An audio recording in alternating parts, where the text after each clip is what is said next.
Do you think working programmatically with AI won't save you time? Let me prove you wrong. Hey, it's Jacob. Welcome to this new video. Today, I want to talk about AI workflow integration.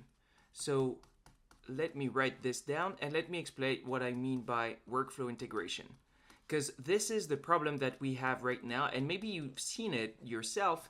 Things are not integrated, meaning that it's really inefficient to work with an AI today, right? Let's say you take any type of AI, your best AI that you know of. I don't know which one it is, and it keeps evolving, so it doesn't matter. But like, let's say ChatGPT, right? So you're working with that. Let's say you need like first to ask something, then you get an answer, then maybe it's not good enough, and then you keep needing to go back and forth, right? And so this is okay for tasks that you're not doing on a daily basis or that are not repeated ever and ever, right? If you repeat tasks, like let's say you're doing communication, and this is what you need to do with someone, right? Maybe you're communicating with a client, or maybe you're communicating with a friend. Maybe you're communicating in another language. It doesn't matter, right? But like communication is something that you're probably going to have to do and to repeat for the rest of your life. Yeah, I don't see an example where that's not going to be repeatable. In this case, this is very inefficient to work this way, right? So that's when like AI integration is going to come in, and that's what I want to talk about in this video. So let me clear that up. And basically, the what I want to talk about here is the importance of leverage, because right now this is the only thing that kind of matter, quite frankly, because we have everything that we want to have instantly, kind of, like large language models are becoming like more and more powerful, and it is going to keep growing. But the thing is, you need to own what you're doing in order to organize those large language models together to work together so that you can then move forward extremely fast. And the problem is large language models, at least today, there are limitations. There are things that they cannot do. And that's the reason why I want to talk about programmatic execution. Basically, it's doing things programmatically. And let me give you an example. Like, let's say you have like a video that you want to upload on YouTube, right? So this is your video. I'm taking this example just because like this is what I do, but of course like you need to apply this for like your own work. You have your video here and you want to upload it automatically on YouTube. And the thing is, you want to have like the CEO being done as well, and you want to have like let's say a comment being posted at the end of it, right? The problem with that is, ask that to a large language model, it's not going to be able to do it. The problem with that is not how powerful the large language model is. It's that even if you need, let me take a step back for a second, but for that specific thing, you need what's called an API, meaning the thing that will allow you to communicate with YouTube. And specifically with your own YouTube account, right? This is what you need in order to do that. And that's great, but the problem is the large language model here, let me do it in green. So this is the large language model. The large language model does not have the ability to basically do things in the real world. Like if it cannot interact with YouTube, it's just not something they can do at the moment, right? And in order to do that, you will need some type of programmatic code to actually do the upload. So that's why you need programmatic execution in order to remove the frictions between large language models. Like when you have that, then there is no limits anymore. Like you can actually do pretty much anything that you can think of. Now, but you're gonna ask like, wait, I don't know how to like learn. I don't know how to use like programmatic. Like I don't know how to do things programmatically, right? I don't know any programming language and so on and so forth. It's like, maybe think about learning one. That's the first thing I would say. But the thing is, right now, this is not even something that is, you don't necessarily need to learn a programming language the way you think necessarily, right? Because although, like as I said, a large language model is not going to be able to upload a YouTube video onto YouTube directly. What it is going to be able to do is provide the code. Let's say we are working with Python. So it's going to provide a .py file that you're going to be able to run in order to upload the thing, right? But you do need to be able to run Python code, right? And this is not that difficult. You need to install like a Python interpreter and things like that, you know?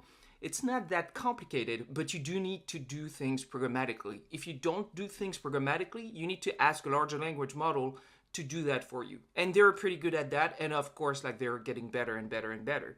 And then if they're not perfect, so if things don't work, what you can do is you can either like troubleshoot yourself if you already know a little bit about it, or you can like take the error here, because if it doesn't work right away, you will get an error, and then feed it back to the large language model to ask it to fix it.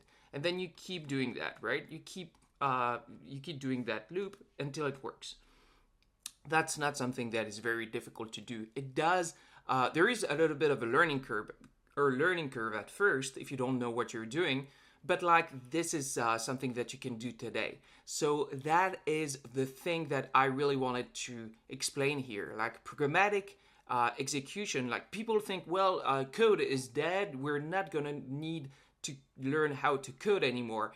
And I disagree. Here, this is going to be like there is no time in history where coding is more important, because coding is going to be able to give you the leverage for large language model. This is how you use AI. It's by learning how to code. If you don't know how to do that, then you're not going to be able to use AI well, because you're going to go back to what I was talking about, which is like using large language model in a way that is not very efficient. And you're going to be competing with a lot of people that are doing the exact same. If you want to be able to leverage AI properly, you need to know how to do that with code.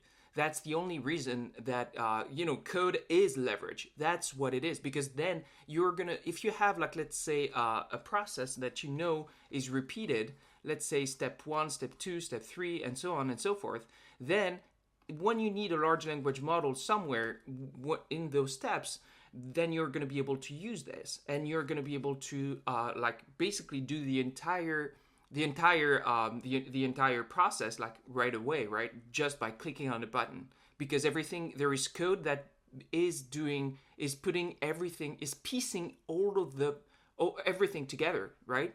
So that's one of the things that I wanted to talk about. The other thing is sometimes people say, well, if you have like a process here and you are using a programmatic, you're doing things programmatically, like you actually use, let's say, Python to do that task and do that task, then how much time is that gonna actually save? Like, because for like clicking on some button or uploading a video, like how much time does it actually save? Maybe it's going to be 1 minute or 5 minutes or something. It's not that much, you know.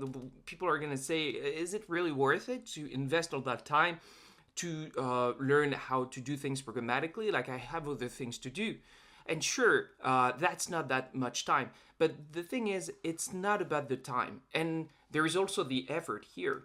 But that's not about the effort of doing it either.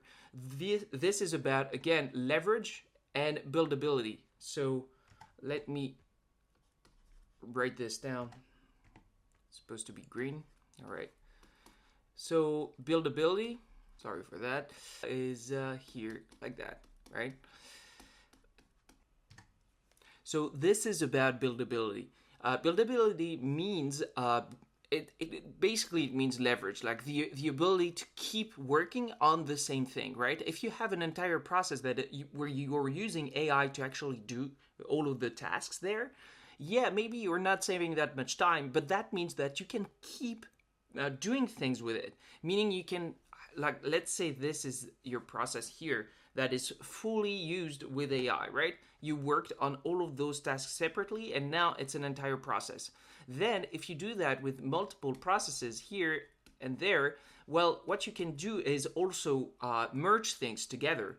and then you're going to keep building on things. This is going to be then your new process here, and then you're going to do the same thing here and there with another process, and things are going to keep building and building and building. And at the end of it, if your entire activity is completely well defined, then your ability to do things within what you're doing, within your type of work, is going to be more like managing AIs. It's going to become that. If this is something that you do like top down, meaning that you know exactly like the process behind it, this is going to be a way to use AI the right way, meaning that those things are yours, right? This is your own process. This is your own process. This is your own process. And the way you build them, like in terms of this is the one that you use first, this is the one you use second, like the sequencing of all of those processes, as well as the sequencing of the steps within those processes, are going to be yours.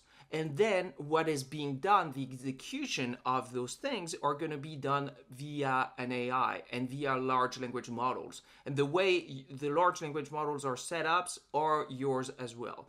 And that is down the line the type of thing that we can do today. Like, this is not something that is, in the future. When I say down the line, I'm talking about like building it. This is about building it, right? Like creating your actual processes, organizing, defining everything, systematizing and all of that, and building those scripts.